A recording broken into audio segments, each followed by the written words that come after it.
I'm fairly certain that if you order an Ursaring off Wish, you'll end up with Granbull in its place, but regardless, let's see how it gets on. There are an awful lot of similarities between Granbull and Ursaring in this generation. They both share the trait of being normal type Pokémon with incredibly high attack, but very low speed. They both evolve once, but where the differences happen is that you evolve quicker with Granbull, and Granbull's also in that fabled pink experience group, so we're going to be racing through the levels, and we'll have to see how much of a difference that makes to us in this run. So let's start off by taking a look at the stats of our Snubbull. We are level 5 with 21 HP, we're holding a berry and our moves are Tackle, Scary Face and Tail Whip. We have 13 in attack, 11 in defense, 10 in the specials and just 9 in speed. How do we think we're going to get on with this Granbull? There's only one way to find out, and that's to start the challenge run. Of course, I'll show you the very first encounter we get with a wild Pokemon, and in this instance, it's a Hoothoot. It's 2 shots to knock out the Hoothoot, and we can go on our merry way and take on the first rival battle after a teeny tiny bit of grinding. As is the case with a lot of our normal type runs, we're running with Chikorita for the rival because that's going to be the bulkiest of them all. A Tail Whip and 2 tackles later though, and it goes down, we grow to level 8 and learn Charm, and we can start making our way towards our first gym together. This is Falkner's flying type gym. We've still only got Tackle as an attacking move by this point, and he leads with Pidgey. It's 2 shots with Tackle on the Pidgey with our 26 in battle attack, and then a critical hit takes Pidgeotto down under half health. Another tackle or 2 knocks it out, and we are through Falconer in a time of 5 minutes and 37 seconds. Our next gym leader is Bugsy. He's the second one, he lives in Azalea Town, and he leads with Metapod. Yet again, our only physical attacking move at this point is Tackle, but then we get the option to learn Lick. In this instance, I decline Lick and we try to move on with the Kakuna. We get poisoned and we're holding a regular berry instead of a paralysed Cure Berry. That first critical hit from the Scyther really was game changing as well. It took us just down enough to need to take a reset. On the reset, when we level up this time, I decide that Tail Whip's doing absolutely nothing on the learn set, so we might as well pick up Lick. It might do slightly better against the Ghastly than Bite. It's always good to have options on your Pokemon, and this time we get through the Kakuna without being poisoned. This is going to be huge. And then when you combine that with the chance of paralysis off Lick, suddenly this Scyther becomes incapacitated. We're still taking a fair bit of damage, but Quick Attack's doing much less than Fury Cutter at this point. We survive on 21 HP and obtain the Hive Badge in 12 minutes and 51 seconds. We can't celebrate for too long though, because that dreaded Rival 2 is literally just around the corner. Let's see how we get on. He's going to lead with Ghastly. Ghastly comes out and we have a choice of 2 moves.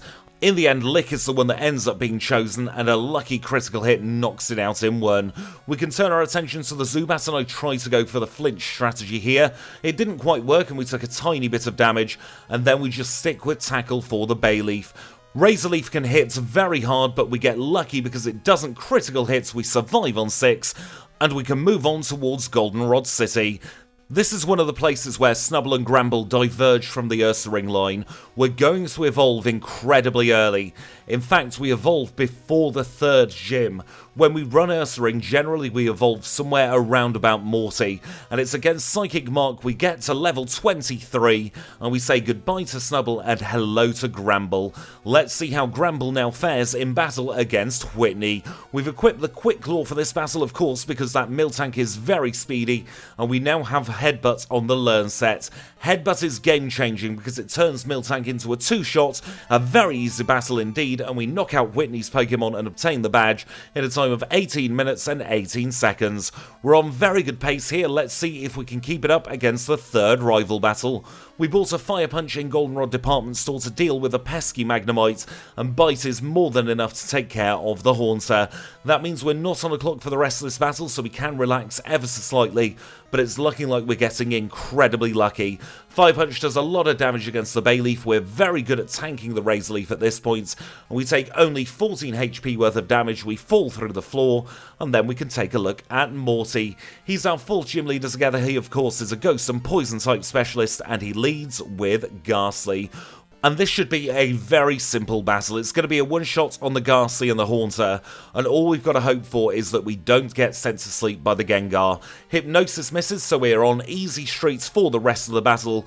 We grow to level 32, that guarantees the one-shot on the final Haunter, and we obtain the Fog Badge in 24 minutes and 19 seconds. Let's now cross the open seas over to Signwood City where Chuck is waiting for us, and this absolutely will be the most dangerous gym we come across. Chuck's Poliwrath can hit like a truck. We don't flinch the Poliwrath and it sends us to sleep.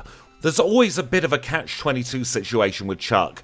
Both the mint and bitter berries are very good items to hold, and it's really hard to figure out which is going to be the best because Chuck's AI really doesn't play ball with you. We end up getting through on attempt number 2 though in a time of 30 minutes and 3 seconds. Now let's see how Price gets on. He is of course the ice type specialist. We have strength by this point, and strength is a simple one shot on the seal. We move on to Dugong, and yet again it's another one shot, and that just leaves Piloswine left to go. We strength for huge damage as he blizzards and he gets himself caught in a healing loop. 2 further strengths knocks it out and we've defeated Price in 35 minutes and 22 seconds. Let's see how we get on against Jasmine now, shall we?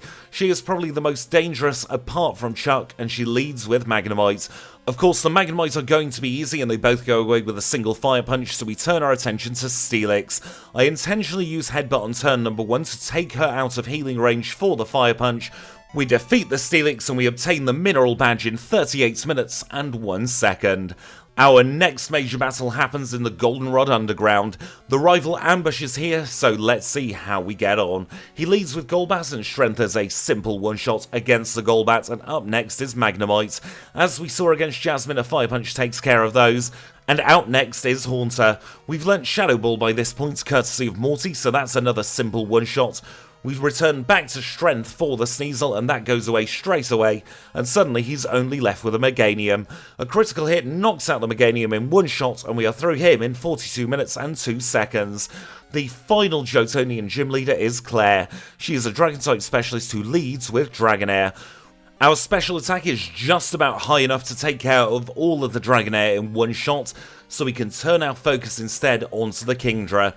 And once again with this Kingdra, we're going to be focusing on trying to avoid making Claire heal. So we start off on turn 1 with Ice Punch, finish it off with a return, and that means we obtain the Rising Badge in 51 minutes and 8 seconds. I'm always happy with sub 1 hour Claire, so getting sub 55 minutes Claire is even better. And then just before facing the Pokémon League, we take on the rival for the 5th and final time. Sneasel was absolutely no problem, and exactly the same thing happened with the Golbat. We can use Fire Punch against the Magneton to take that down in one shot, and we are already halfway through this battle. Shadow Ball is perfect for the Haunter, and the same with the Kadabra, and his final Pokemon is going to be Meganium. This time we don't get a lucky critical hit, but we don't need it because we knock it out in a single return, and we get through the final rival battle in 55 minutes and 4 seconds. And that now means it's time for the Pokemon League. We're going to say thank you to Kenya, to Abra, to Psyduck, and to Paris. You've all been a great help in the Johto region. Get some well-deserved rest as Granbull prepares to take on the League. We get our 4 full restores. Now let's take a look at our stats. We are level 55 with 196 HP. We are of course holding the Scamulet coin with Headbutts, Return, Shadow Ball, and Fire Punch. We've got 176 in attack, 122 in defense, 110 in the specials, but just 93 in speed. Those, of course, are the out of battle stats, so get a big boost in battle, as we'll see here against Will. He's our first league member, and he leads with Xatu. Will is going to be very trivial. We've got Shadow Ball, it's a physical move in this generation, and it's going to hit all of his Pokemon like a truck. We've got nearly 200 in battle attack, and not a single one of his Pokemon stands a chance. We even one-shot the Slowbro, so this final Xatu is going to be no issue whatsoever. We grow to level 56, and we defeat Will in a time of 56 minutes and 11 seconds. Let's see if Koga can put up any resistance. I doubt it, but we kind of live in hope for him. He's not off to a great start because we don't even need to use our strongest move to knock out his first 2 Pokemon. Fire Punch, of course, is going to be super effective against the Fortress, and it goes away straight away. Then we're on to the Muck. Return is a simple one-shot, and his final Pokemon is Crobat. Crobat Toxics us, but it's all too late for Koga as we knock him out in a time of 56 minutes and 44 seconds. Bruno could be a little bit dangerous, you know. That Machamp is incredibly threatening. We get off to a good start against the Hitmontop though, as we one-shot it with Headbutt. We do exactly the same against the Hitmonlee, and then we take the guaranteed damage with the Hitmonchan. And here comes that pesky Machamp, and a single return knocks it out in one. The rest of this battle is easy because it's just an Onix, and Ice Punch is perfect for that. We are through Bruno in 57-29. Come on, Karen, do your worst. Are you going to redeem it for the Pokemon League? And the answer is a resounding yes, because we get sand attacked by the Umbreon. We take a recess, and then Granbull joins a very exclusive club of Pokemon who have been able to one-shot Umbreon. That means it's a guaranteed one hit on the Vileplume, and then we are on a clock courtesy of Curse from the Gengar. There are only 2 Pokemon left to go though, and both of them have relatively weak physical defense, and so we finish off this battle with a pair of headbutts, one for Murkrow, one for Houndoom, and we defeat Karen in 58 minutes and 22 seconds. There's only one thing between us and the Hall of Fame now. It's time for Lance to the Liar with the Flyers, and he's going to lead with Gyarados. The strat here is to use Return against the Gyarados to one-shot it, and then we just have to hope that we are strong enough to one-shot the Dragonite. If we can get through both of these level 47 Dragonites unparalysed, the rest of the battle should be simple. It's a one-shot on both of them, so we can focus on Aerodactyl. Rock Slide crits and we deal huge damage with our first Ice Punch. Hyper Beam misses and we knock it out on turn 2. It's as simple as one return for the Charizard, and that just leaves the level 50 Dragonite left to go. We hit with Ice Punch, we high roll to knock it out in 1, and we defeat Lance in 59 minutes and 15 seconds. And with a Hall of Fame time of 59 minutes and 30 seconds, Granbull joins a very short list of Pokemon who've done this league in under an hour. There is, however, another 8 gym badges plus the red fight left to come, so don't you dare go anywhere. Kanto is next. And now let's rejoin the action here in Vermilion City, where the first thing we do in Kanto is the last thing we do in Johto. We're going to get another rare candy, this time from the chairman of the Pokemon fan club. With that safely tucked away in our bag, you may notice we're going to Erica first. And that is because this run was recorded a very long time ago. This is probably the longest time we will have between a run being recorded and it going to air. And that's because this run was actually recorded all the way back in September 2023. And that brings us very nicely onto what I want to talk about during this Cantonium Gauntlet. The Granbull run is very bittersweet for me. This was my second attempt at getting Granbull to air. The first time was around about 18-19 months ago at this point, but it just so happened on the weekend that my Granbull run was due to air. Another runner by absolute coincidence, and I cannot stress that enough, there was no malice on this other runner's part, also had a Granbull run uploaded and ready to go, and it came out just a few hours before mine was due to go out. So that really did deflate me an awful lot with the Granbull run.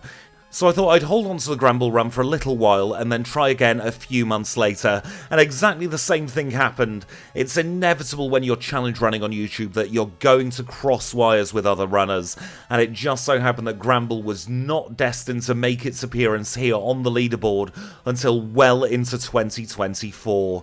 These things happen an awful lot here on YouTube, and it really is just a risk of the job.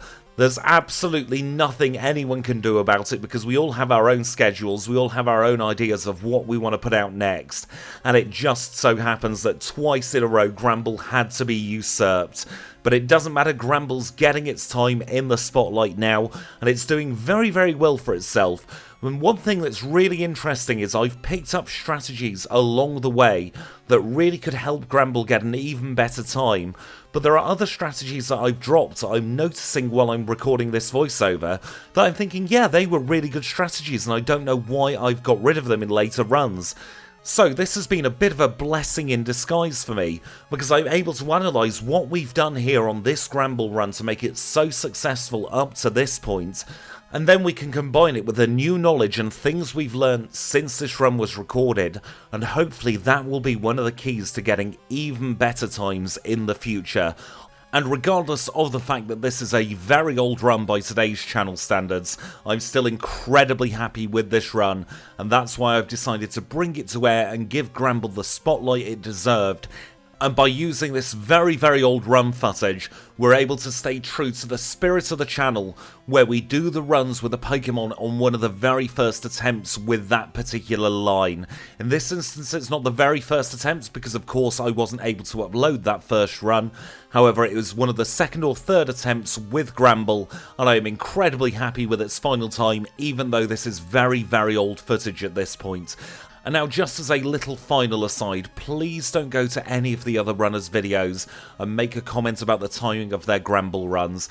I know for absolute certain there was absolutely no ill will or malice on the part of their timings. It was purely coincidental, and there is no ill will between us because of that. But now we can rejoin the action in the middle of the blue fight. It was a simple one-shot on the Pidgeot, and exactly the same against the Alakazam.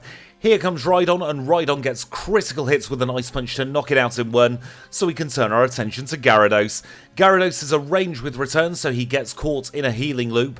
But this was one of those occasions where I was actually hoping for a longer healing loop, because Exeggutor can Leech Seed us, and that can turn the balance of this battle away from being in our favour.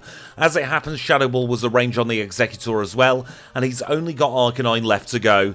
Arcanine is a simple one-shot with return, we knock it out, and we defeat Blue in a time of 1 hour, 14 minutes and 44 seconds. We're on very good pace at the moment. Let's see if we can continue this with the Red battle. He is of course the final trainer of the game, and he's going to lead with Pikachu. Now, the instant thing to notice here is we have a speed of 133. Even with 10 rare candies, we are not going to outspeed the Pikachu, and that means we are going to have to dodge those charms every single attempt. Now, the red fight is particularly tricky for Granbull. Our distinct lack of speed means we are going to be taking hits quite often, and we get knocked out by the Venusaur on this attempt, and I decide to use our first 3 rare candies. We're now at level 72, let's see if we can do any better. We outspeed the Pikachu with a Quick Claw and knock it out in a single return. Espeon hits us very hard with Psychic, but we hit back even harder with Return. What we lack in speed, we make up for in pure attacking power. We get paralysed by the Snorlax, and we use another 3 rare candies. We're now up to level 75. Once we get the Quick Claw luck, we know we can one-shot the Pikachu. However, we don't get the luck against the Espeon, and it sets up Reflect. And that, in and of itself, could be devastating. We do get incredibly lucky here though, and critical hits the Snorlax, which bypasses Reflect, and we one-shot it. The Venusaur sets up a sunny day though, and that means we can't freeze it. We knock it out in 3 hits, but we don't have the leftovers to heal our health, and Flamethrower knocks us out. We're going to use our final 4 rare candies, and we're now at level 79. We're on reset number 14, and this is the one where we knock out Pikachu with one shot again with the Quick Claw. We should at least outspeed some of Red's slower Pokemon now, and in this instance Espeon went straight for Psychic. That means we can use the full force of our attacking power, and we almost one-shot the Snorlax. In the end, it was a 2-shot, and we can turn our attention back to Venusaur. We take that out in 2 shots, and now there are only 2 Pokemon left to go. Charizard is a real thorn in our side, though. We don't consistently knock it out in 1 shot, and we get hit by Flamethrower and take another reset.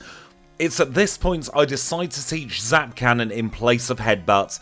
It is a very unreliable move, and I won't be using it on every attempt, but it's there as a little bit of a Hail Mary if we're able to get through the rest of Red's Pokemon, and we're in half decent shape for the final 2. The 2 tricky Pokemon in this battle are going to be Charizard and Blastoise. Charizard because Sunny Day boosted Flamethrower hits like an absolute truck. And then we also cannot underestimate the power of Blizzard from Blastoise. It's not stab, but it's a very, very high-powered move, and it's incredibly high power, especially when it critical hits us. We get into a real chain of bad luck in this red battle. We get charmed constantly by the Pikachu, so we have to take regular resets. And then Espeon loves to use Reflect. That means that our physical attack is ostensibly halved, and it makes the rest of the battle incredibly tricky. Granbull's shortcoming is definitely its speed, because if we had higher speed, a lot of this would not be an issue. On reset number 35, we do at least get to see the Blastoise again, but this time we're in incredibly bad shape. We are praying for a Blizzard miss. That is the only thing that will save us, and it doesn't happen. So we try again, we dig in, we've got Zap Cannon as a backup, but I don't think it's the play. We are too low health to risk it. We are going to be better off just trying to risk that Blizzard missing. It seems like Venusaur is going to be consistent in setting up Sunny Day. That means we have to play around it. The only way we would get through without the sun being up is if we critical hit the Venusaur, and it's just not happening. We get hit incredibly hard by the Charizard, but we do survive. And then, out of nowhere, Droopy pulls a critical hit return out of the bag to defeat Red, grow to level 80, and get the time of 1 hour, 26 minutes and 42 seconds. On another day with better luck at Red, we would have got an even better time than that, but that is nothing to be sniffed at whatsoever. We're in a very respectable 12th place on the leaderboard, and even with the abysmal luck we had at Red, I would say that is an incredibly fair time for Granbull. That does of course push Starmie into the page 3 drop zone in 50th place, and Stantler has dropped down onto the top of page 3 in 51st place. Pawpaw Shuckle is still at the very bitty bottom of the leaderboard in a whopping 82nd place, and there's no change at the top of the leaderboard. It's still Pidgeot first, Girafarig second, and Scyther third, and Charizard is still precariously dangling in the page 1 drop zone. But with that, we are done. So if you have enjoyed this run, please do remember to click the like button. If you've got anything at all to say, leave it down in the comments below. If you want to see any more runs just like this, then click the subscribe button. And until next time when we're running Ho-Oh through the Gen 2 gauntlets, I will say thank you all so much for watching, and I'll see you all very, very soon.